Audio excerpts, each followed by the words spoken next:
Hi, it's Tuana with Destiny Education.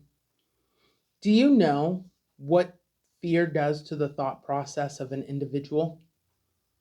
Do you know what fear does to the thoughts of a person who utilizes it to control people? Today, that's exactly what we're going to talk about. The impact of the fear driven thought process of an individual. So last Thursday we talked about was how fear is designed to draw you away from the Father. And one of the things that some people who don't want to talk about religion like to do is they like to live in this bubble and pretend that anything that has to do with him has no validity because they don't believe. So I want to remind you again that I don't have to believe in gravity. It does not stop me from being held to the earth because I don't believe. You don't have to believe in the Father for the realities of this world to be powered by everything that is in him. So we're going to start with the basis and the foundation of truth, which is the Father. And so what I want you to understand is this, that fear is always designed. So this is the bubble of fear, right? And you're right here in the center of that fear. Here's you, okay? Now, this bubble is designed to move you opposite of where your heavenly Father is standing. Because the further I can draw you away from God, the further I draw you away from anything that is a solid, concrete, or real truth. So, what you see going on today, well, you have your truth and I have my truth. Truth is not a fluid concept. It doesn't change based on the individual, the gender of the individual, the look of the individual, the belief of the individual. Truth is truth. There is only the truth. And the truth exists because it creates a, a guide for which we can measure behavior against. And so, if I can get rid of the validity of the truth, then you live a life that is surrendered to fear. Because minus the truth, the only thing that can stand is fear. That's where fear lives, is in the truth. So the truth doesn't have to yell, it doesn't have to scream, it doesn't have to pursue its own way. It just is. So, what causes the fear driven thought process? Remember that fear is a biochemical reaction that happens in the body. When we feel fear, one of three things is going to happen. We're going to fight, we are going to fly, or we are going to freeze. If we fight, that means we put up our dukes and we go boxing, right? If we fly, that means we're running. Oh my God, let me get out of here. And if we freeze, that means we just stop and we're like a bunny rabbit or a deer and we're just sitting there like you can't see me as you're driving right by me on the road. It makes you go, I see you just fine. Like you're not doing a very good job of hiding, right? So that's what we do. Now, what does that do to our thought process? It discombobulates it. What does that mean? It makes it fuzzy and it messes it up, and we're like, oh my God, I can't think. That's what it means to discombobulate. It means to mess up. That's the easiest way to understand it. It messes up our thoughts. While it's messing up our thoughts, we can't think clearly. And so there's only one place we go when our thoughts are not clear, and that's to our emotions. Once we step into that realm of emotion, now we really are making bad decisions. And it works that way because that's all we know. That's all we know. We don't have the ability to sit back and say, this is what I'm going to do. That's what I'm going to do. Doesn't work that way. Anytime we sit in fear and we allow fear to control us, our decision making process goes right out the door, and everything we do after that becomes emotional. You want to know why your family members are alcoholics? You want to know why they pick up a drink every time they get off work? Is because they're caught in a world of fear and they're caught in a world of lies. Because you cannot have fear without the lie. The fear stems from the lie. Because originally, fear planted a seed, and what happened to that seed? It was either dug up or it got watered. And in this particular case, it got watered. And now it's oozing and it's fungusing and it's crawling, kind of like ivy, through all the cracks and crevices of the mind.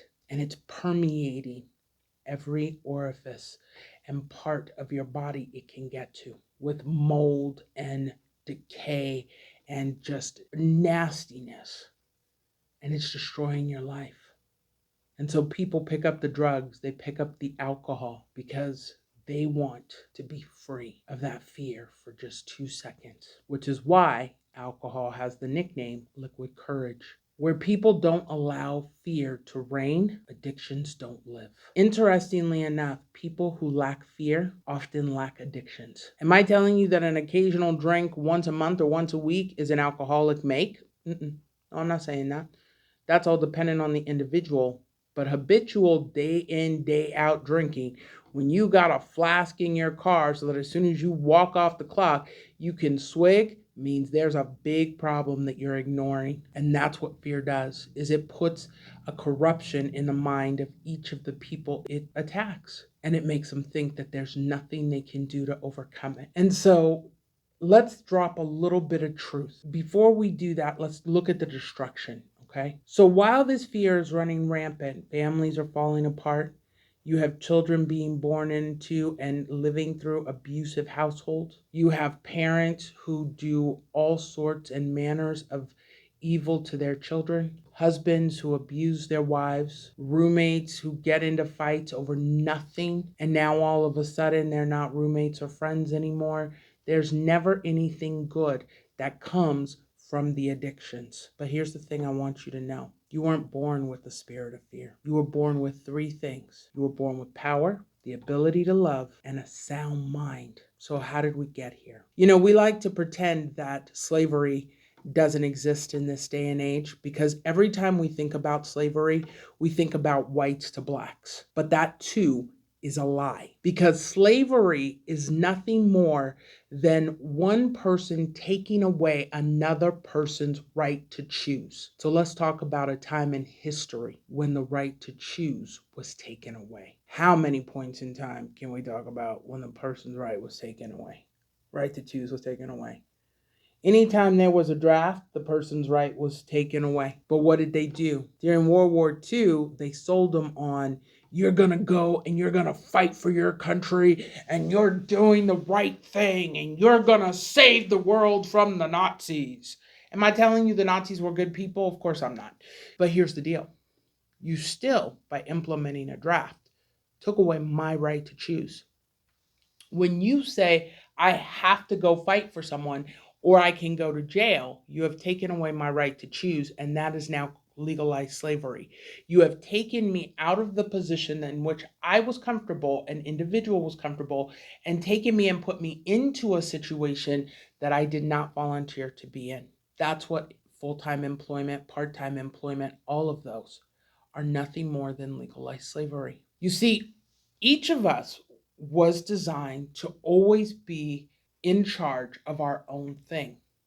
And whenever people think about somebody owning a business or doing something that requires self-employment, they think about the billionaires, the Jeff Bezos, the Warren Buffetts, the Mark Zuckerbergs, all these different people, and they run these multi-billion, $1 million collaborations. But I want you to know there are a number of freelancers out there who make 6 figures a year, and all they do is bounce from task to task to task to task to task.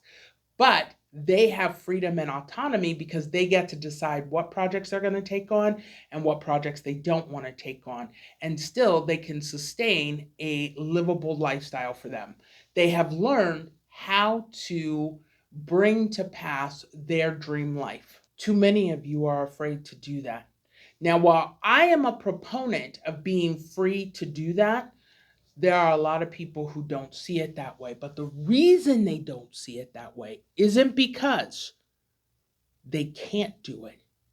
It's because the root of fear is so deep in that arena, they don't know how to do it and they don't know how to overcome it. And both of those scenarios create a reality that keep you in a position where you go to that 9 to 5 every day because there's no other option. Welcome to the face of fear. That is the most devastating impact that fear has. It removes all hope from any situation. You want to know why people drink, why they do drugs? Because they realize there's no hope for them. It's devastating. It's devastating to watch and it's devastating to experience, but the people have to make a choice.